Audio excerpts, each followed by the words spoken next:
Muy buenos días. Damos gracias al Señor por este tiempo tan especial. Hemos aprendido muchas cosas, ¿verdad? Creo que el Señor no solamente nos ha enseñado, pero también nos ha puesto a reflexionar en ¿y qué haré? ¿Y yo qué haré? Y cada uno de nosotros, ¿no? ¿Y qué vamos a hacer con lo que el Señor nos está colocando como responsabilidad, como creyentes, como parte de su iglesia? Y bien, ayer veíamos el caso de el martirio de Esteban. Nuestro hermano Daniel compartía acerca de este varón que fue usado por el Señor. Y también nuestro hermano Andrés nos hablaba acerca de Felipe, el evangelista.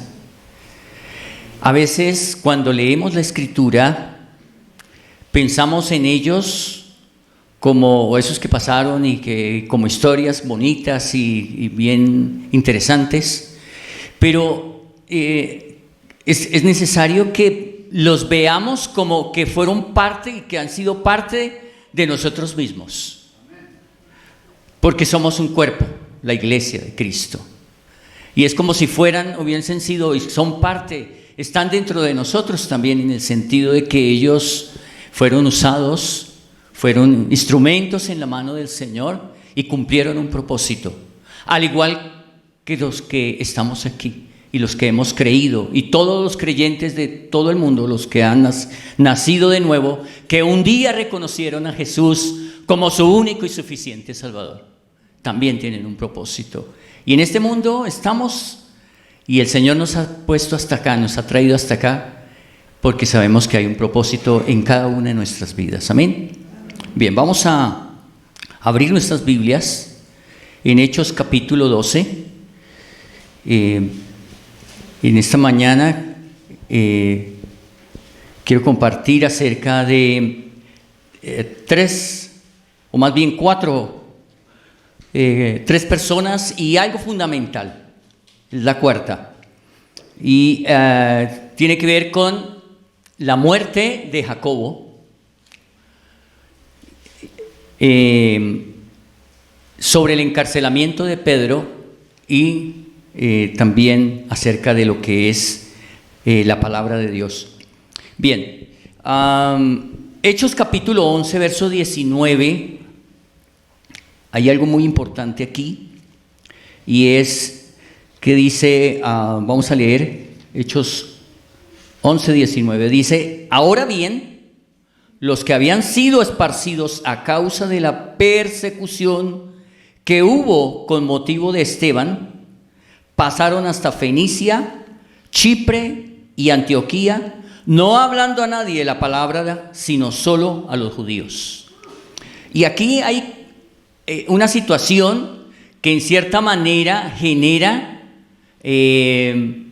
una situación donde debe haber un desplazamiento de los creyentes, y cuando habla de que y esto se produjo por la muerte de Esteban, dice ahora bien, los que habían sido esparcidos, y aquí habla de creyentes que por alguna razón tuvieron que salir de su lugar de vivienda, de donde vivían, donde eran conocidos, y fue a causa de la persecución que hubo con motivo de Esteban. Es decir, después de la muerte de Esteban, cuando fue allí apedreado, y ayer nuestro hermano Daniel nos hablaba, o la palabra de Dios nos mostraba de qué manera sucedió esto. Y esto produjo que, en cierta manera, muchos de los creyentes tuvieran que salir, quizás por temor acerca de la persecución. Es decir, esto dio como un comienzo a una situación que produjo en ellos unos cambios. Tuvieron que salir de su lugar, de sus hogares, buscar otro sitio.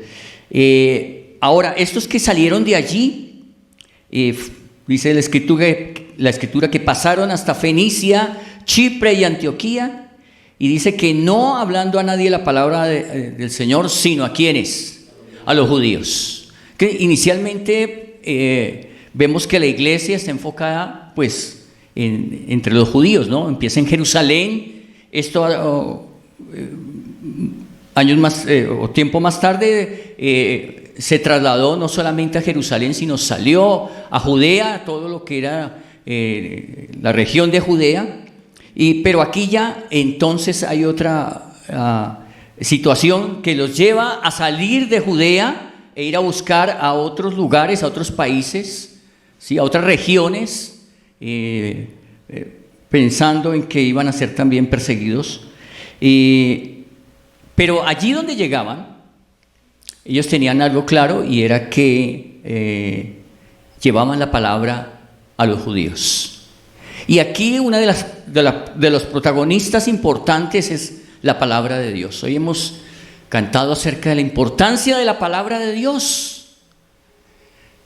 La palabra de Dios es protagonista durante toda la historia del libro de los Hechos. Y vamos a mirar algunas cosas importantes acerca de lo que es la palabra de Dios. Pero dice en el verso 20, pero había entre ellos unos varones de Chipre y de Cirene, los cuales cuando entraron en Antioquía, hablaron también a los griegos, anunciando el evangelio del Señor Jesús. Aún a pesar de la persecución, y vamos a mirar porque en el libro de los Hechos se repite constantemente, pero la palabra de Dios crecía, se multiplicaba. Nadie puede contra la palabra de Dios. Pueden perseguir a los creyentes, nos pueden de alguna manera cohibir, pero la palabra de Dios jamás podrá ser detenida. La palabra de Dios tiene poder. Y es algo que tenemos que aprender a apreciar, hermanos. Es la palabra de Dios. Tenemos el privilegio de tener la palabra de Dios. Ella es poderosa, ¿verdad? Bien, dice, y la mano del Señor, versículo 21, esto es algo hermoso. La mano del Señor estaba con ellos, y gran número creyó y se convirtió al Señor. Aún a pesar de la persecución. Alguna vez no sé si vi un documental sobre la iglesia primitiva. Muchos de ellos fueron brutalmente perseguidos.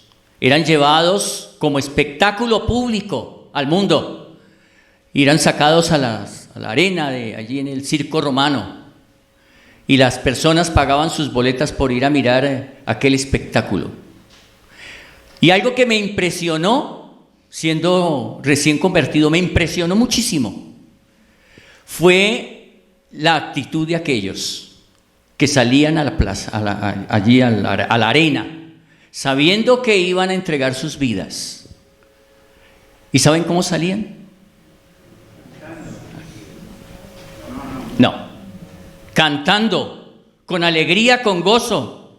El público que estaba allí, que esperaba ver un espectáculo donde viera hombres y mujeres clamando por sus vidas, gritando de angustia, no vieron eso. Vieron corazones gozosos, vieron corazones dispuestos, y salían alabando a aquel que era su Salvador, que había muerto por ellos. ¿Sabe qué produjo eso en las personas que iban allí? Sí. Ellos conmocionaron aquel mundo, conmocionaron a aquellos, porque ellos los veían ahí y decían, estos son totalmente extraños, son únicos, saben que van a morir, y salen con gozo, cantando y adorando a su Dios. Eso conmocionó ese mundo de aquel entonces. Pero ha pasado el tiempo. Y hoy parece que la historia, o más bien esa característica como que cambió. Y hoy es el mundo la que conmociona a aquellos que decimos creer en el Señor Jesús. Y no debe ser así, hermanos. Bien, la mano del Señor, dice la Escritura, estaba con ellos y gran número creyó y se convirtió. Y dice, llegó la noticia de estas cosas a oídos de la iglesia que estaba en Jerusalén y enviaron a Bernabé que fuese a Antioquía. Pero vamos al capítulo 12, que es el tema principal, pero como un preámbulo de ver cómo el sacrificio de Esteban marcó un comienzo de persecución. Ahora, la pregunta, ¿estaba Dios al control de aquello? Dios jamás pierde el control. Eso debemos tenerlo claro. Dios nunca pierde el control. Permite las circunstancias, aún las más adversas. No sé cuántos de nosotros hemos tenido circunstancias muy adversas, pero aún esas circunstancias son usadas para su gloria. Para su gloria. Entonces dice en el capítulo 12, verso 1, dice, en aquel mismo tiempo. ¿En qué tiempo? Cuando están pasando, la iglesia tiene que salir, ¿sí? Se convierte en una iglesia que tiene que salir a otros sitios. Estos creyentes son extranjeros, tienen que ir a otros sitios por la persecución que se levanta en ese momento. Y aquí hay un cambio, y es que inicialmente la iglesia fue perseguida por los judíos, y específicamente pues sabemos por los religiosos judíos. En el tiempo del Señor Jesús, aquellos hombres religiosos fueron quienes en cierta manera planearon todas las cosas para la muerte del Señor Jesús. Así estaba escrito. Pero aquí hay algo que comienza a suceder, y es que ya no solamente son los judíos, el Sanedrín y aquellos grupos sectarios religiosos, pero también la clase política comienza a perseguir a la iglesia. Y entonces dice, en aquel mismo tiempo el rey Herodes echó mano a algunos de la iglesia. ¿Para qué? Vamos a poner mucha atención en esos paras. ¿Sí? Cuando alguien decía, y siempre lo recuerdo muy bien, decía, cuando usted encuentre un para y piensa cuál era el propósito de eso. ¿Cuál era el propósito de este hombre, este rey Herodes? Entre otras cosas, este Herodes es el rey Agripa I, que es el nieto del rey Herodes el Grande. ¿Se acuerdan quién es Herodes el Grande o quién fue? Exactamente, en la muerte que ordenó cuando vinieron los reyes los príncipes de por allá de Oriente a ofrecer unos regalos a aquel rey que había nacido, y él dijo, oiga, no tengo ni idea de cuál rey, el rey soy yo, ¿no? Y él lo ordena, investiga con los escribas dónde era que había de nacer el Mesías o el rey, y ellos le dicen que en Belén, y allí es cuando él ordena la muerte de lo que se conoce en la calendario religioso como la muerte de los inocentes, ¿no? Los santos inocentes, eso, ¿se acuerdan? Bien, ok. Entonces dice en el verso 2, hablando de este Herodes, que había echado mano. Cuando habla de que echó mano, fue que los detuvo, ¿cierto? Los puso prisioneros. Y uno de ellos fue Jacobo, hermano de Juan. Recordamos acerca de estos dos, ¿no? Que eran hijos de Zebedeo, los hijos de Zebedeo, a quien el Señor les puso un nombre bien interesante, ¿no? Boanerges, como hijos del trueno. Y ellos fueron los que dijeron, Señor, alguna vez que salieron a llevar el evangelio, y entonces llegaron a una ciudad y ellos fueron rechazados, ¿no? No, fuera de aquí, ¿no? Entonces uno de ellos dijo, Señor, oramos para que caiga fuego del cielo y consuma a estos inicuos. Y el Señor le dijo, no saben lo que están pidiendo, No he venido para generar destrucción, ¿no?, sino para salvar al pecador.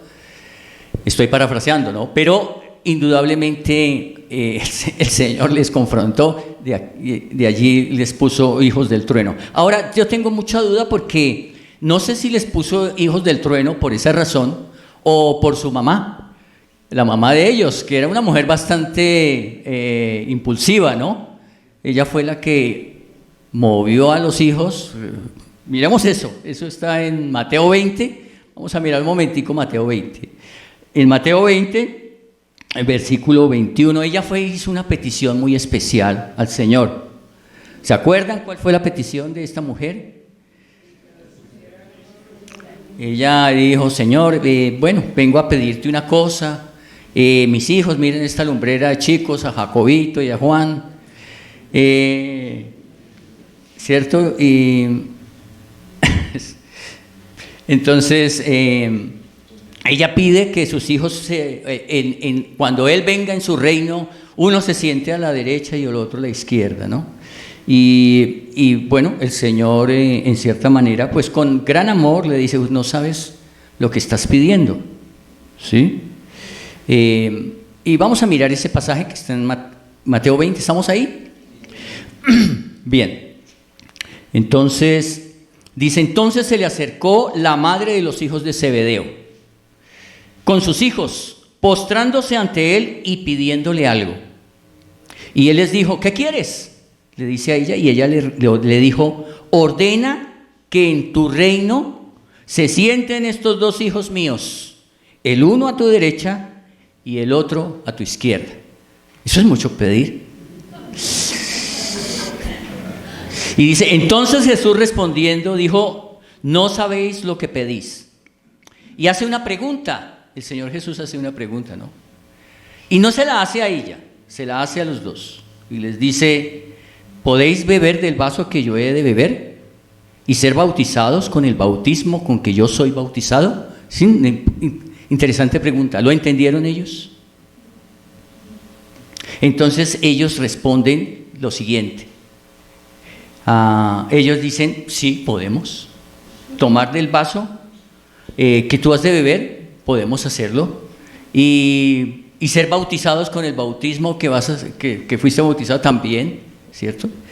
Y entonces el Señor responde: a la verdad de mi vaso beberéis, y con el bautismo que yo soy bautizado seréis bautizados, pero el sentaros a mi derecha y a mi izquierda no es mío darlo, sino a aquellos para quienes está preparado por mi Padre. Importante eso, ¿no? ¿De quién depende quién se siente a la diestra del Señor o a su izquierda? ¿De quién? Qué gran privilegio, ¿verdad? Pero es interesante que lo que el Señor Jesús dijo aquí se cumplió en Jacobo. Se cumplió cuando Él le dijo que con el bautismo con que Él iba a ser bautizado, ellos iban a ser bautizados, y aún de beber el vaso que Él había de beber. Y sabemos que Él bebió un vaso, ¿cierto que sí? Él tomó la copa. Él dijo: pasa de mí esta copa, mas no se haga como yo quiero, sino como tú. Y tuvo que enfrentar la muerte. Y mire que tuvo su cumplimiento. El Señor les dijo: ustedes van a participar de lo que yo he participado. Y es de aquel momento cuando Él fue perseguido, el Señor Jesús, y tuvo que ir a la muerte. Aún murió. Y tenía un propósito. Nadie podía cumplir ese propósito sino solo Él. Y era satisfacer la justicia de Dios. Absolutamente nadie podía hacerlo, solamente Él. Y ellos pasaron allí por la muerte. Y verso 2 dice que Herodes mató a espada a Jacobo, hermano de Juan. Murió decapitado. ¿Y por qué murió decapitado?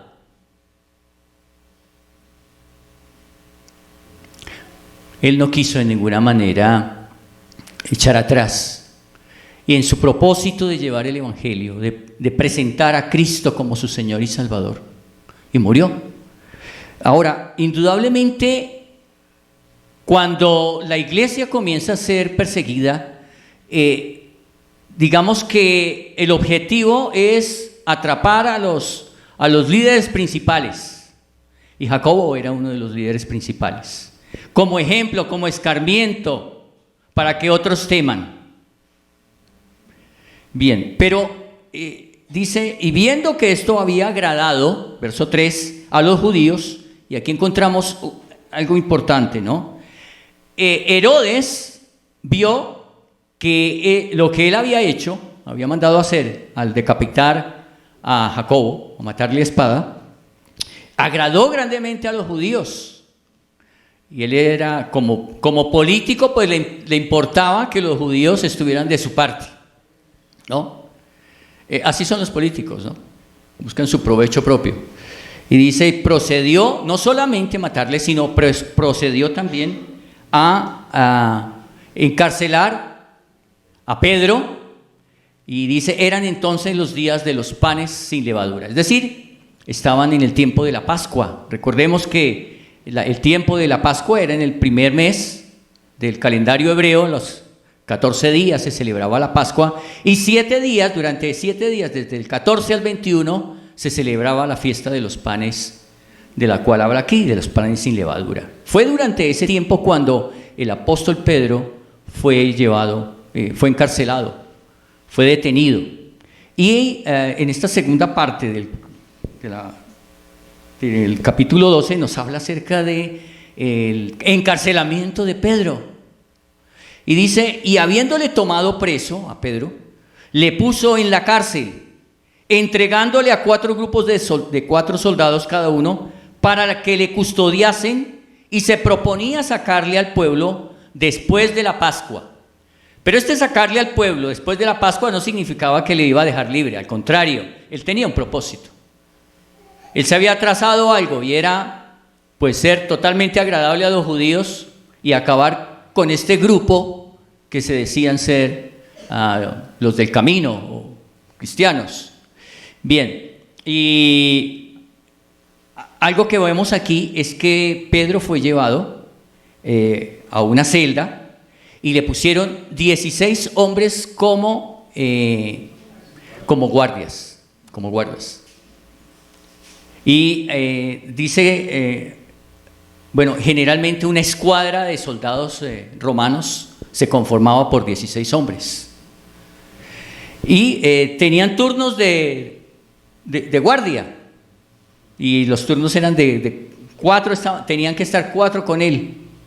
Y dice aquí que, verso 5, así que Pedro estaba custodiado en la cárcel, pero, y aquí es donde es importante el pero. ¿A quién le gustan los peros? ¿Cierto? No los perros, no, hermano. Dog, no. But, sí, yes. Entonces, los peros, son importantes los peros, y a mí me impresionan esos peros, porque nos dan una idea de un contraste, ¿no? Que a pesar de que algo está pasando, pero hay otra situación que está sucediendo y que de pronto puede ser imperceptible.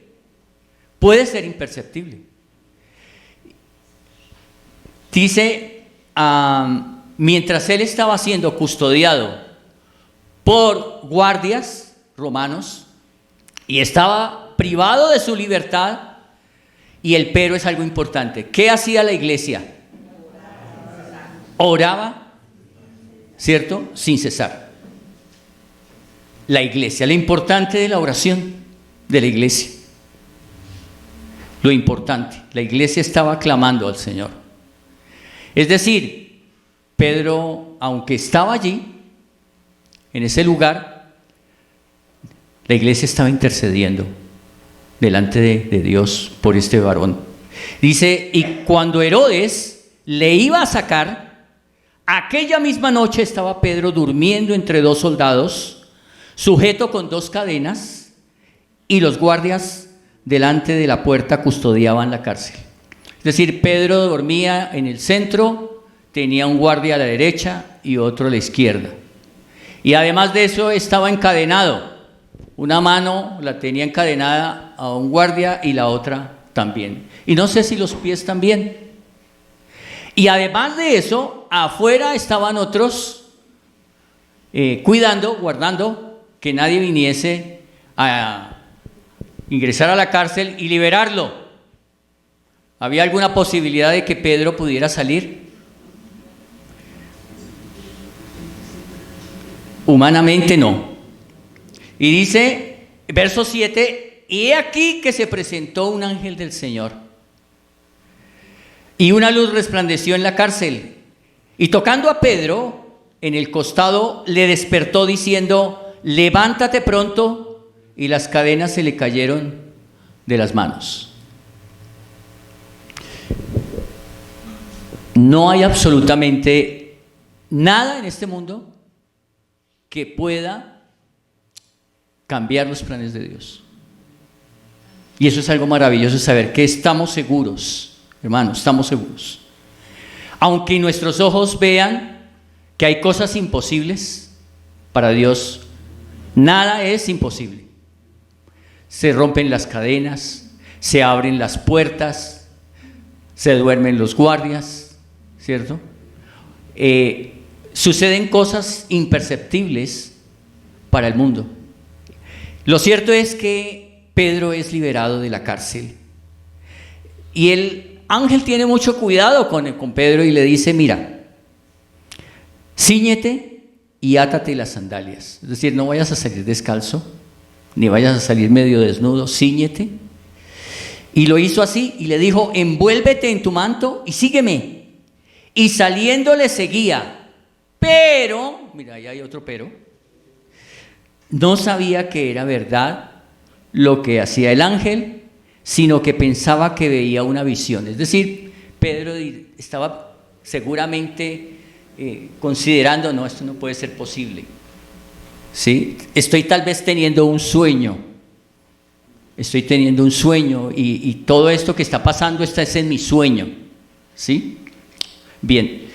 Y dice, él pensaba que veía una visión y dice, habiendo pasado la primera y segunda guardia, cada guardia, recordemos, son 4 soldados, primera y segunda guardia, entonces llegaron a la puerta de hierro que daba a la ciudad, la cual se les abrió por sí misma. Seguramente esas puertas eran bien aseguradas, y se abrió por sí misma. Pero por sí misma, no, ahí la acción, la interacción ¿de quién? De Dios mismo. Y salidos pasaron a la calle, a una calle, y luego el ángel se apartó de él. Cuando ya estaba en libertad, el ángel se apartó de él y Pedro quedó despierta, o sea, más bien vuelve en sí y dice, oiga, estoy libre. ¿Cómo pudo pasar esto? ¿No? Dice entonces Pedro, volviendo en sí, dice, ahora entiendo verdaderamente que el Señor ha enviado su ángel y me ha librado de la mano de Herodes y de todo lo que el pueblo de los judíos esperaba. Y dice, habiendo considerado esto, llegó a la casa de María, madre de Juan,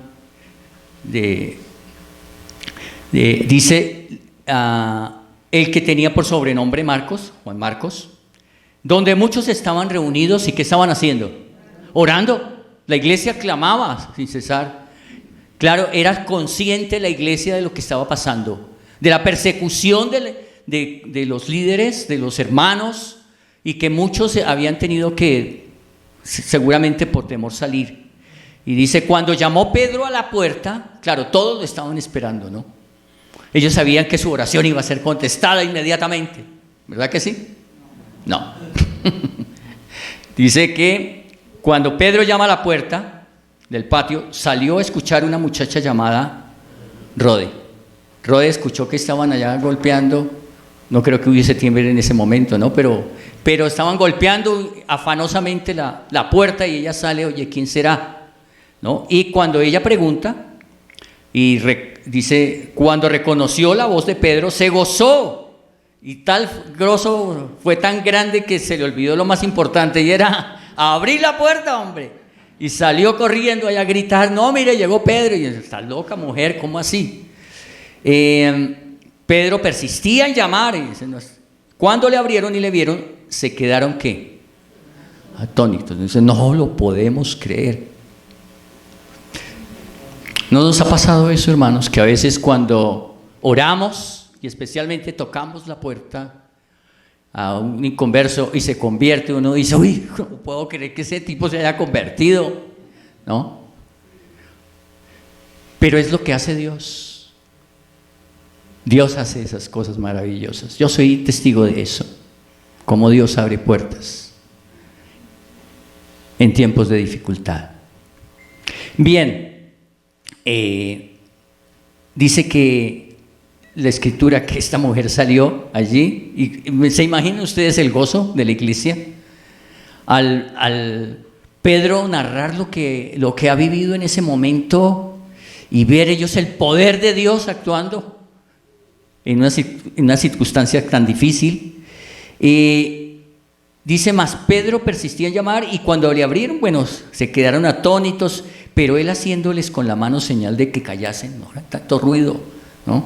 Estamos en campamento. Les contó cómo el Señor le había sacado de la cárcel y dijo, haced saber esto a Jacobo y a los hermanos, y salió y se fue a otro lugar. Ahora, ¿cuál era este Jacobo? Este es Santiago. Ese no es el Santiago el mayor, sino es el hermano del Señor Jesucristo. Era necesario que él lo supiera también. Jacobo, el hermano del Señor Jesús, se convirtió en uno de los líderes de la iglesia en Jerusalén. Y dice que Pedro no se quedó allí, sino que salió a otro lugar. Y luego que fue de día, hubo no poco alboroto entre los soldados sobre lo que había sucedido con Pedro. Claro, cuando van allí a mirar, encuentran a los soldados seguramente asustados, ¿cierto? Todavía con sus cadenas puestas, solamente las de Pedro fueron soltadas, las puertas seguramente ya estaban aseguradas, porque no hubo necesidad de esas puertas de la cárcel, de esas rejas, abrirlas, pasaron por entre las rejas.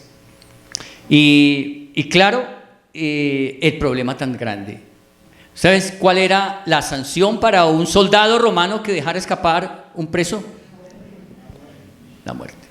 O sea que estos 16 hombres fueron muertos, fueron condenados a muerte. Dice que Herodes, habiendo buscado sin hallarle, después de interrogar a los guardias, ordenó llevarlos a la muerte. Y claro, ¿se imaginan de qué manera Herodes vio frustrado su plan?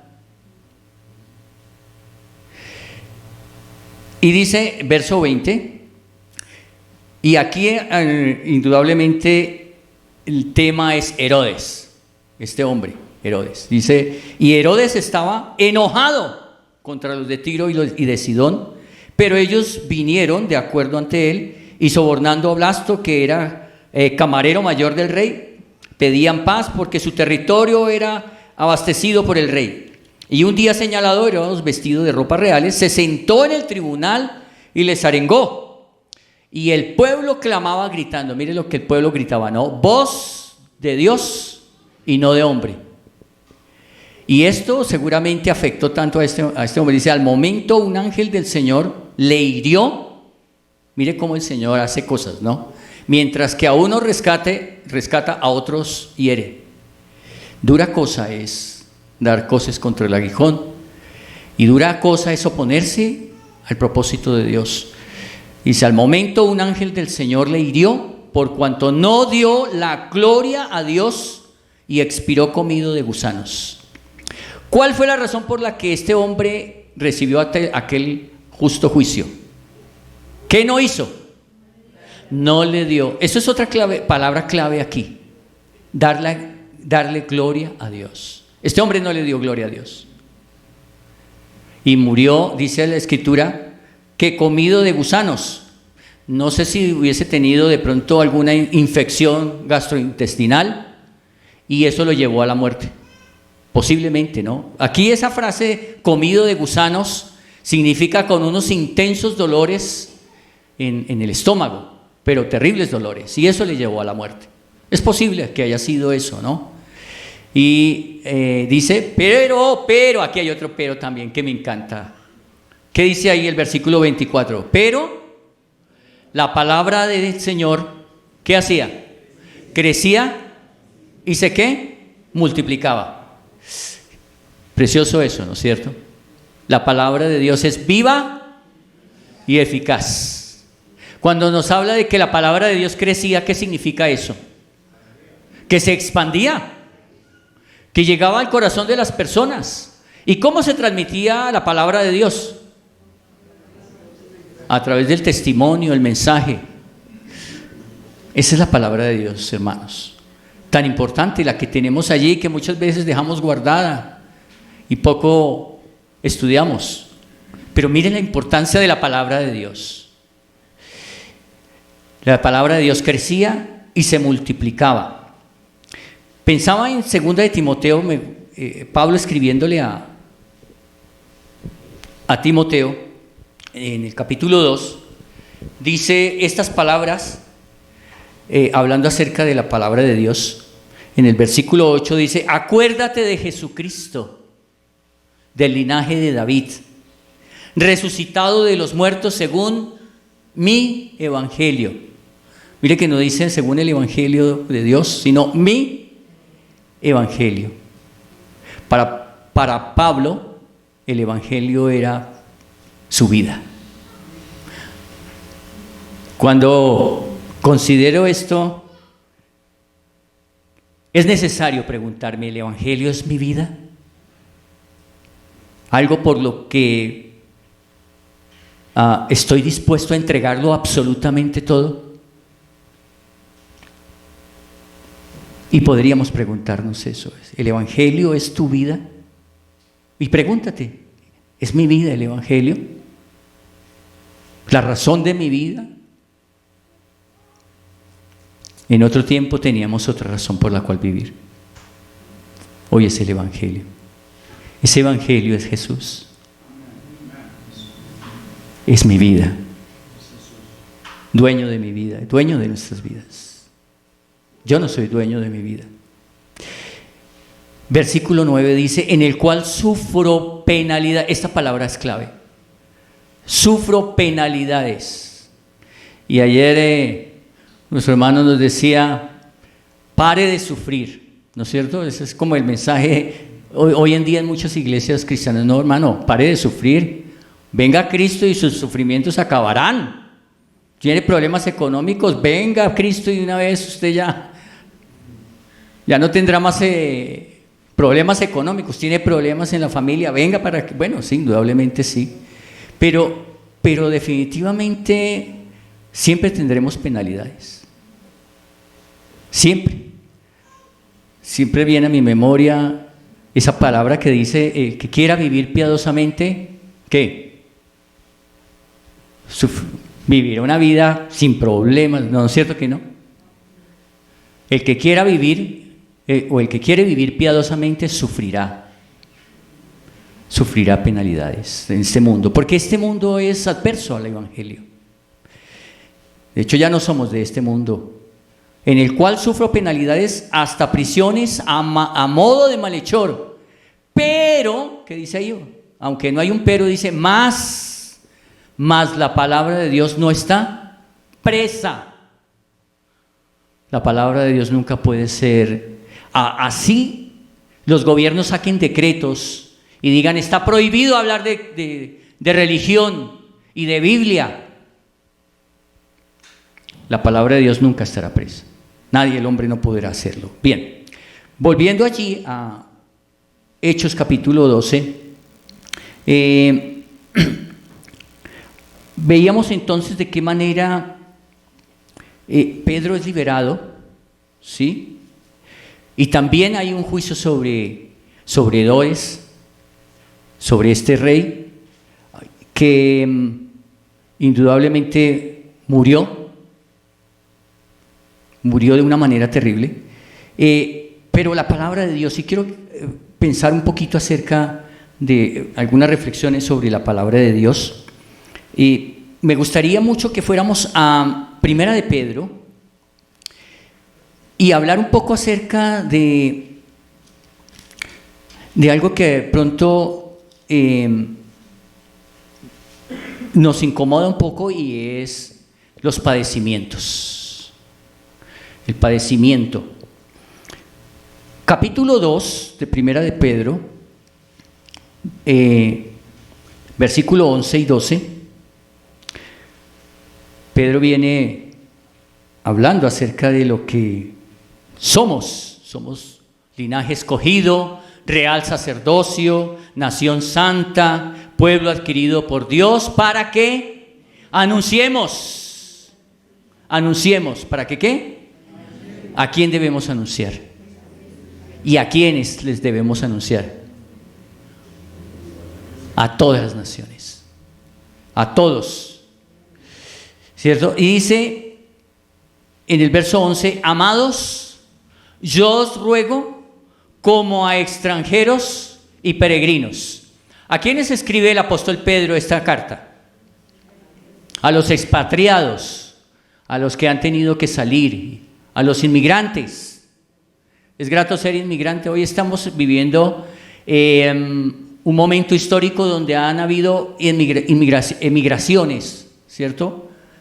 En muchas naciones, ¿verdad? Venezuela en este momento es uno de los líderes en cuanto a emigración. Hay venezolanos en todas partes, faltan la luna, pero no demoran en llegar allí.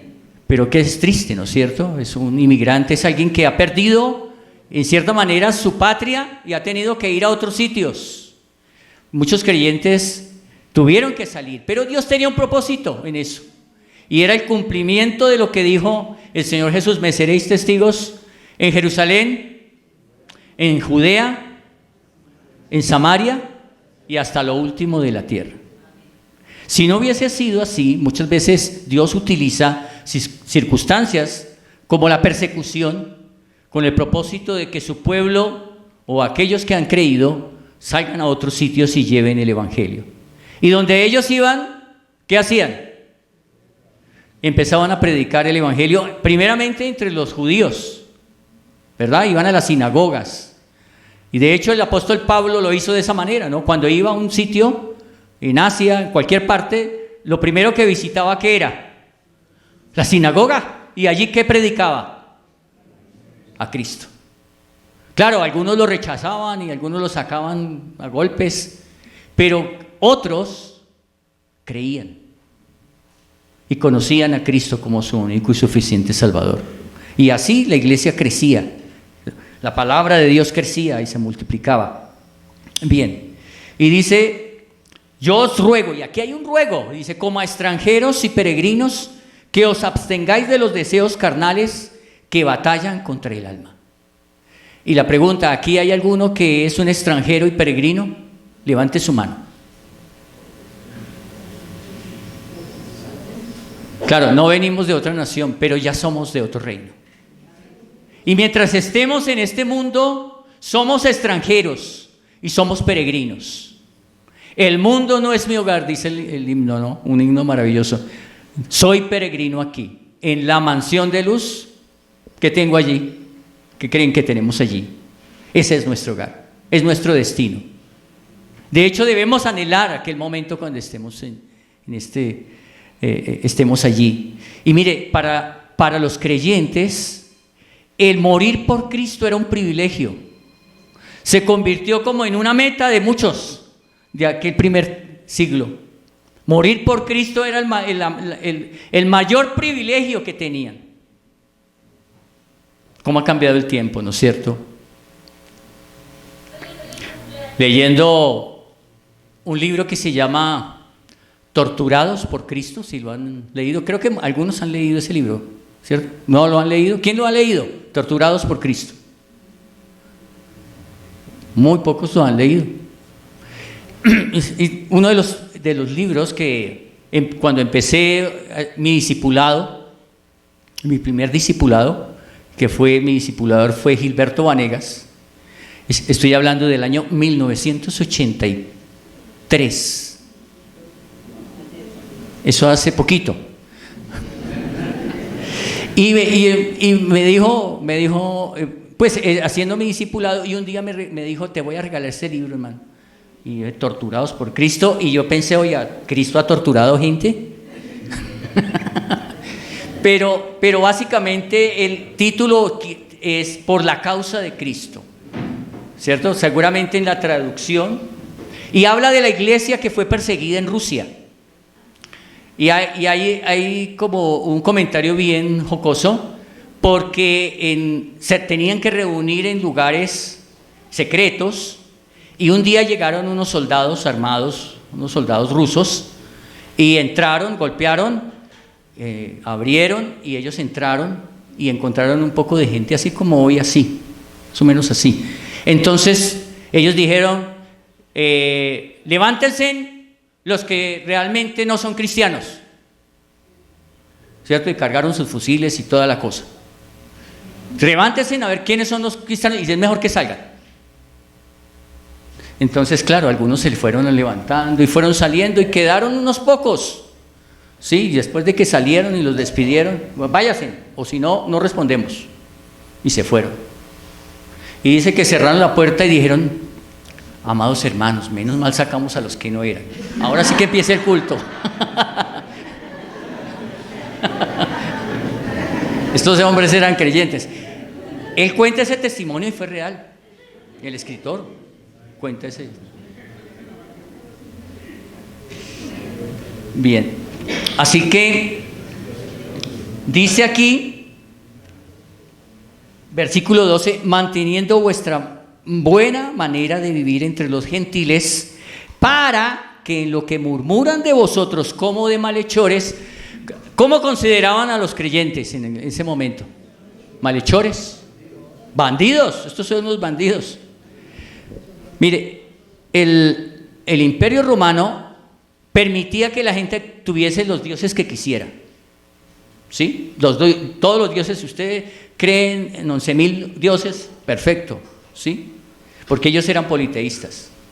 Pero lo que ellos no podían soportar es que su emperador era considerado como uno de esos dioses, y todos debían postrarse a los pies y rendirle adoración al emperador. Si no lo hacía, eso era, en cierta manera, una razón para matarlo, para que muriera, porque no adoraba al emperador.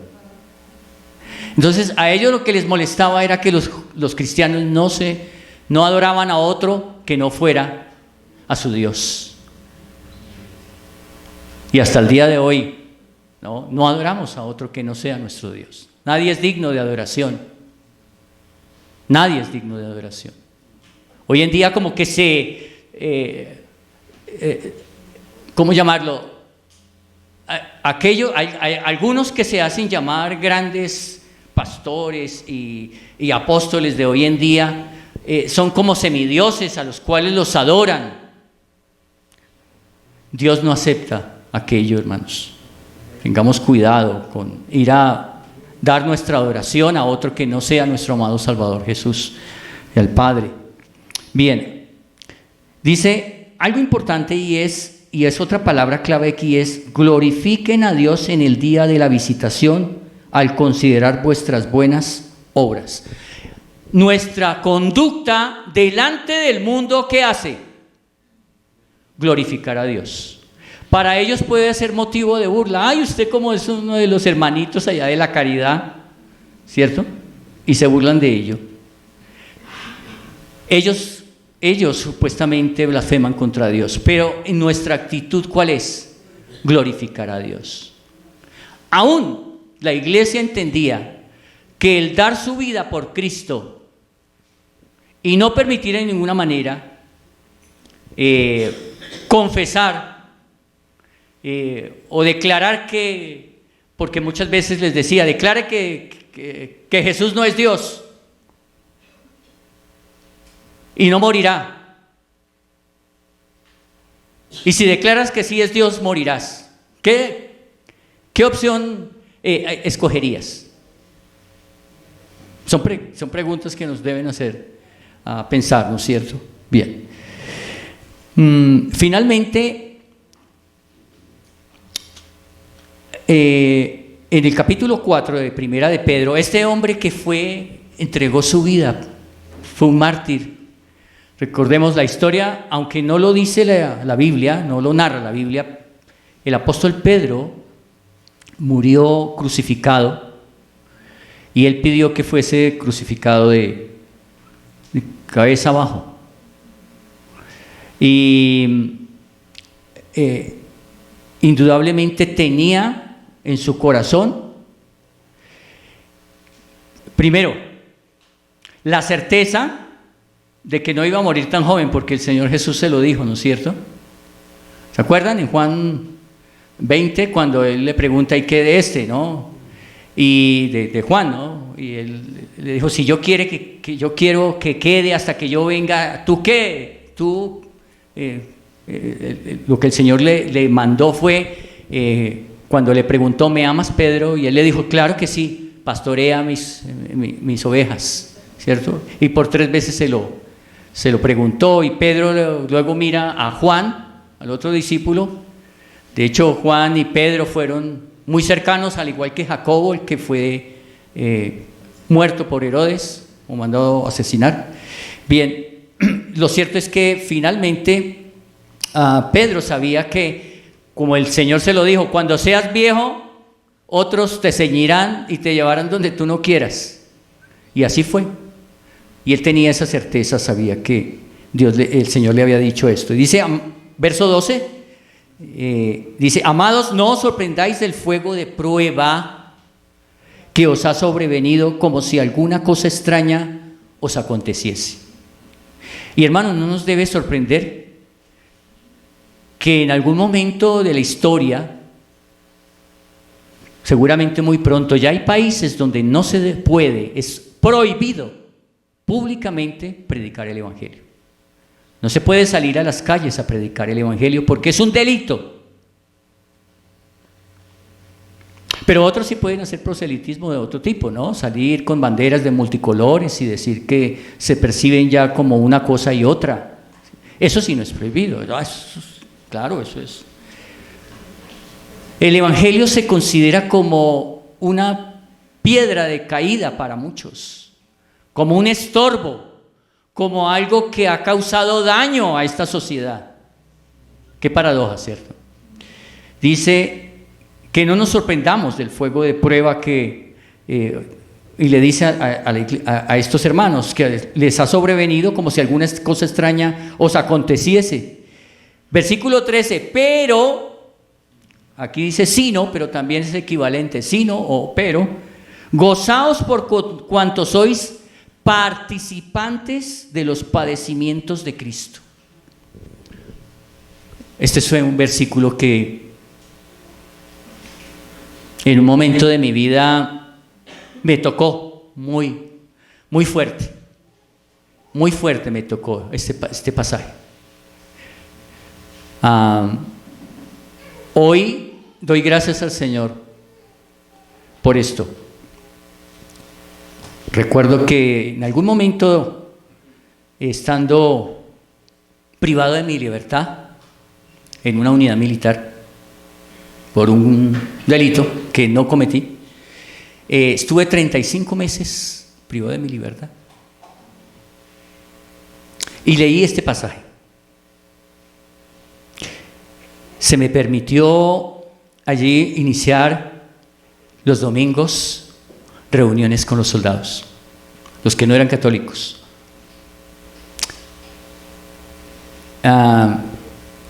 Yo le preguntaba al Señor por qué estaba padeciendo esta situación de haber estado detenido.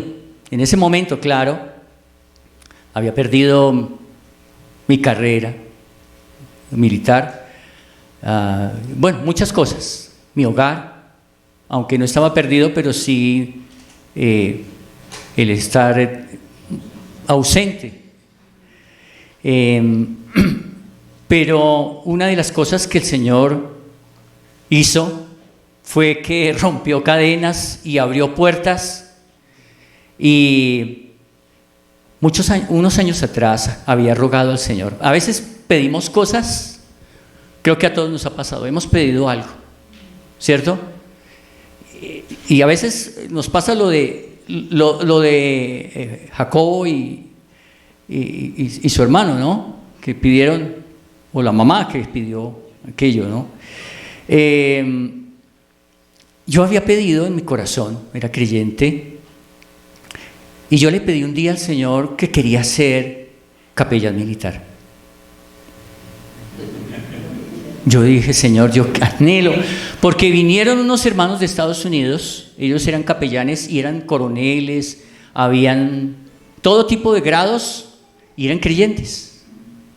Y a mí eso me pareció maravilloso, porque aquí en Colombia no, era prohibido, había solamente una sola opción: o vas a la misa o vas a misa, ¿no? Y era obligado. Y clamaba al Señor, y Señor, yo quiero un día ser capellán.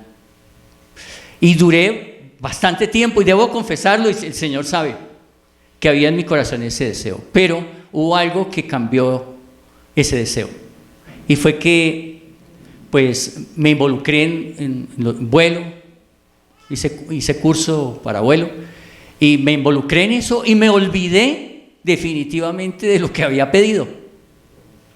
Y en un vuelo, una situación particular que pasó en los Estados Unidos,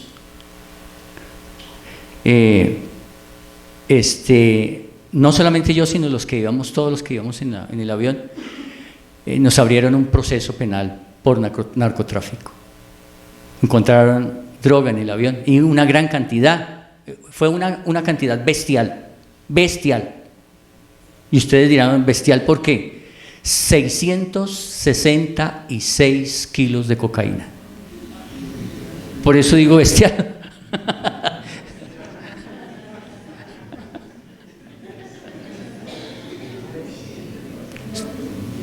Estuvimos 11 días bajo el acompañamiento tan grato de la DEA, ¿sí? Y bueno, lo cierto, pero bueno, eso me llevó a estar privado de mi libertad 35 meses, mientras el proceso de investigación, al final salí absuelto, totalmente absuelto de los cargos que me formulaban, y vi la mano del Señor obrando de una manera tremenda. Ángeles que el Señor envió.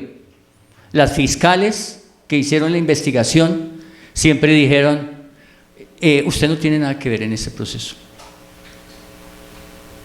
Pero pues estuve ese tiempo allí.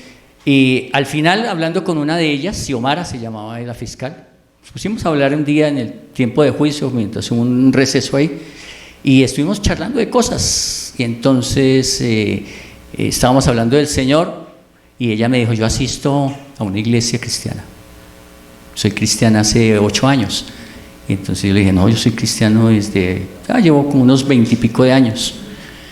Y bueno, eso charlábamos, y ella era la que me defendía, la fiscal, la que acusaba, me defendía. Pero no era ella, era Dios mismo obrando poderosamente.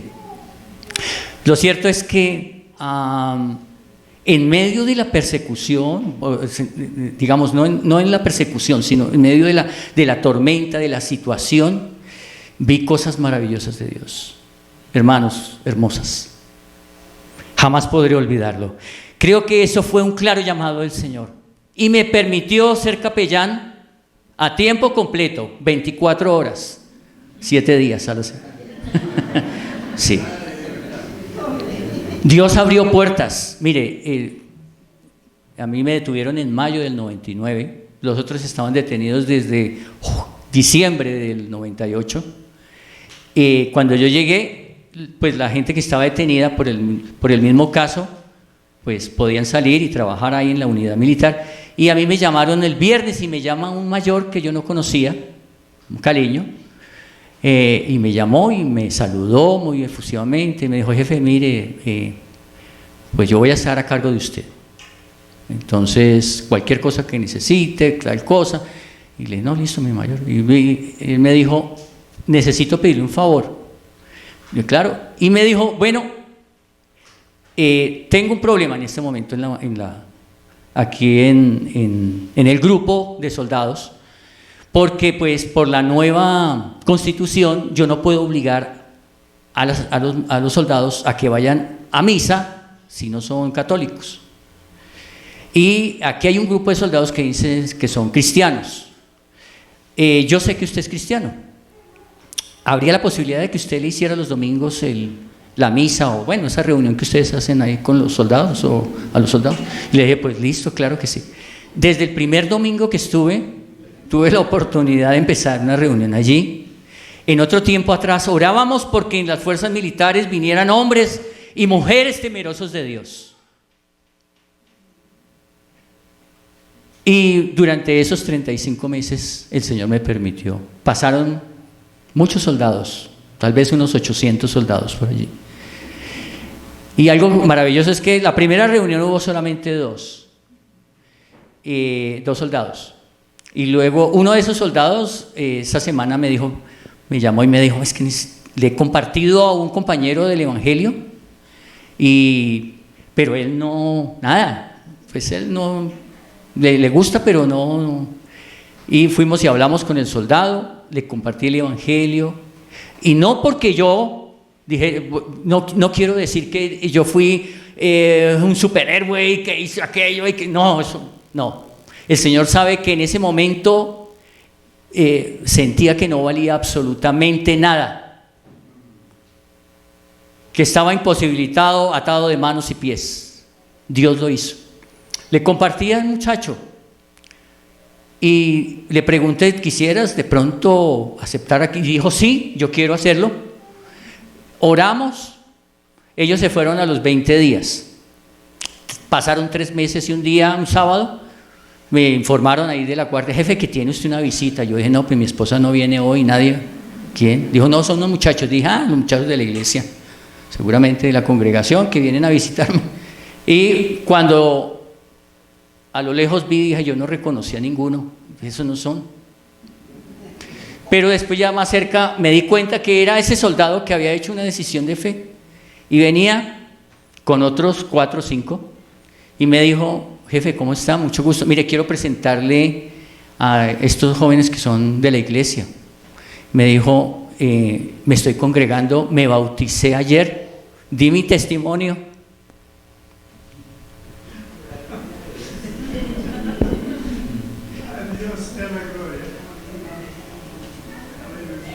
Di mi testimonio como los que dieron ayer. Eso me hizo pensar en eso. Y él dio su testimonio. ¿Cómo conociste a Cristo? Y él dijo, estaba prestando el servicio militar una persona que me compartió y hice la decisión de fe. Y me lo presentó. Él es mi discipulador. Y estuvimos compartiendo con esos muchachos. Ellos dijeron, queremos ir a conocer a ese Señor. Para mí fue tan grato, hermanos. Vi cosas tremendas de parte del Señor. Grupos de 80 que el grupo creció mucho. Los domingos, ya los soldados no querían ir a misa. Y entonces eso generó un problema. Porque me eché de enemigo al cura.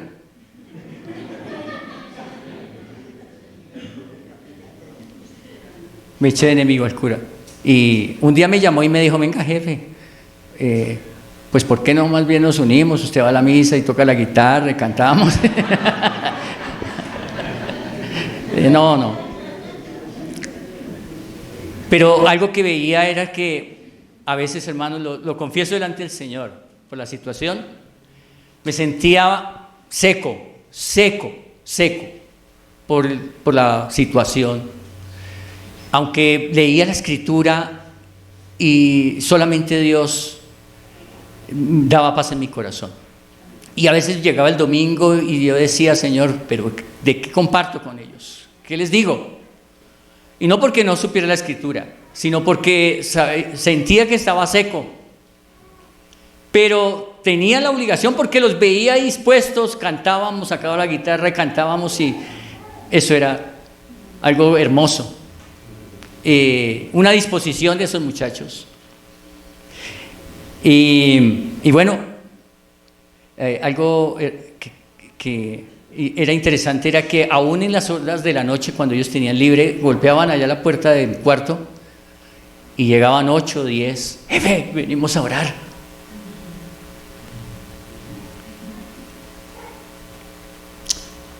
Así que, si ustedes me preguntan si quisiera volver a tener padecimientos así,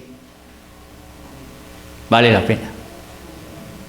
Vale la pena. Un día, en una Semana Santa, así como esta que pues, se me permitió hacer la reunión para los que no eran católicos. Pues el lugar se llenó. Habían más de 90. Y estaban en la tal procesión esta donde hacen los viernes, ¿es? Ahí en la base. Y venía el curita con el comandante de la unidad y todo, y los soldados, no habían sino como unos 30 soldados. Y pues en ese momento estábamos cantando y claro, ellos pasaron por ahí y escucharon los cánticos, y el comandante, que era un coronel paisa, de apellido Osorio, le dijo al otro: ¿quiénes son los que están ahí? Entonces el otro fue a mirar, se asomó por la ventana y vio todo eso lleno de soldados. Y le dijo, se devolvió y le dijo: mi coronel, una cantidad de soldados hay ahí. ¿Y quién está con él? Pues el jefe este que está detenido. El coronel me llamó esa semana siguiente. Me dijo: jefe, mire, le voy a pedir que no haga más esas reuniones. No las puedo seguir haciendo porque tengo un problema ahorita. Estoy pendiente de mi ascenso a general, a que me llamen para general. Pero tengo problemas con el cura y no quiero que él vaya a pasar un informe al capellán castrense, que era un general de ejército. Y el cura lo amenazó y le dijo: coronel, si usted no hace nada, yo voy a hablar con el capellán castrense y le estoy diciéndolo, y le voy a decir lo que está pasando aquí. Entonces él me lo prohibió, me dijo: usted públicamente no puede hacer más reuniones así. Y yo literalmente le copié, le dije: listo, mi coronel, sí, yo realmente no estoy haciendo absolutamente nada en contra de la Constitución ni nada, y listo. Y bueno, él me dijo que públicamente, entonces en el cuarto, donde era un cuarto de 3x4, donde me alojaba yo ahí nos metíamos 30, 35, hasta 40 uno sobre otro, pero hacíamos nuestra reunión ahí. Y así pasó el tiempo, a él no lo llamaron para general. Y un día llegó, yo tenía se me permitió vender tinticos y arepitas y todo eso por ahí. Entonces él llegó, se sentó y me dijo, desilusionado, me dijo: no. Dijo: a veces hay golpes en la vida, y él esperaba que fuera llamado a ser general y no lo fue. Y abrió su corazón y yo le dije: ¿sabes qué, mi coronel?